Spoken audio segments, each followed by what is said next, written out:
बात करते हैं 9th चैप्टर 3 बल तथा गति के नियम, force and law of motion. बल, ये इसका इंग्लिश क्या होता? फोर्स।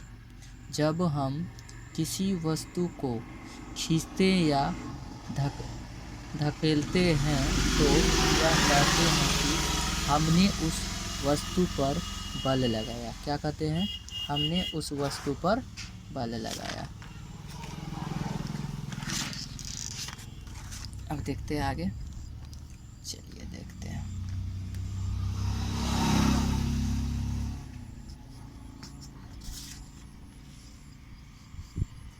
आगे देखते हैं, आगे देखिए,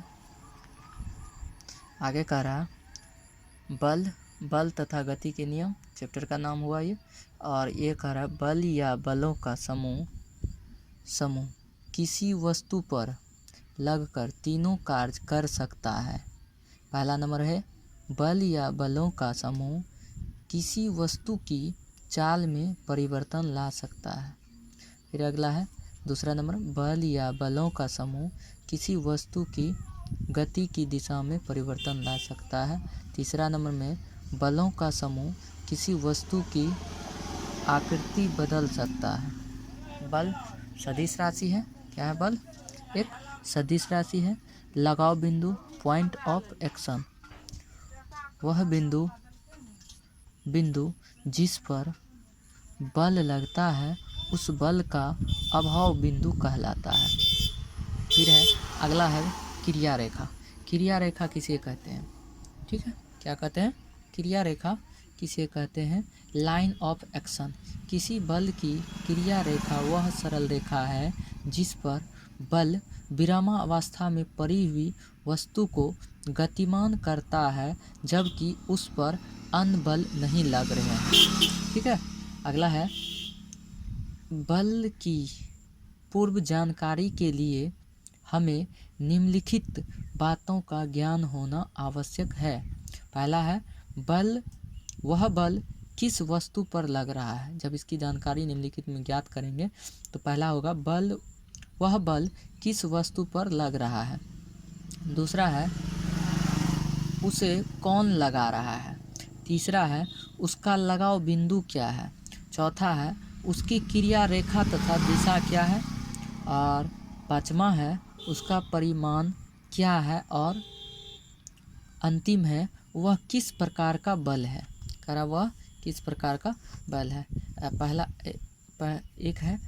और आगे देखते हैं संतुलित बल, जिसको बैलेंस्ड फोर्स कहा जाता है। फोर्स मतलब बल होता है। किसी वस्तु पर एक साथ कार्य कर रहे बलों का परिणामी यदि शून्य हो तो ये बल संतुलित कहे जाते हैं। इसका परिणामी यदि शून्य रहेगा तो क्या कहेंगे? इसी को संतुलित बल कहे जा सकते हैं। आगे देखते हैं,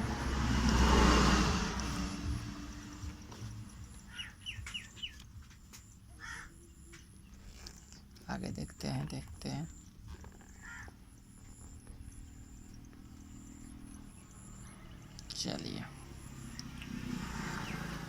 चलिए पहला देखते हैं। यहाँ से देखिए, करा या दूसरा है बलों का एक समूह किसी वस्तु पर लगभग उसमें त्वरण उत्पन्न नहीं करता है तो बलों को संतुलित बल कहा जाता। क्या कहा जाता? संतुलित बल कहा जाता। अब अगला है असंतुलित बल, अनबैलेंस्ड फोर्स।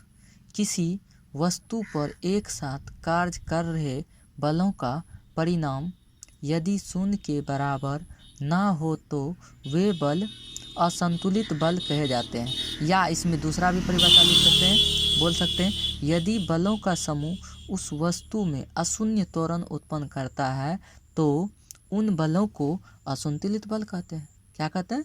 असंतुलित बल कहते हैं। अगला है बल के प्रकार, टाइप ऑफ फोर्स। वस्तुओं पर आरोपित होने वाले बलों को मुख्यतः दो वर्गों में बांटा जा सकता है। पहला है स्पर्श बल, जिसको कहते हैं कॉन्टैक्ट फोर्स। दूसरा दूरी पर क्रिया बल या अस्पर्श बल। एक्शन एट डिस्टेंस फोर्स और नॉन कॉन्टैक्ट फोर्स।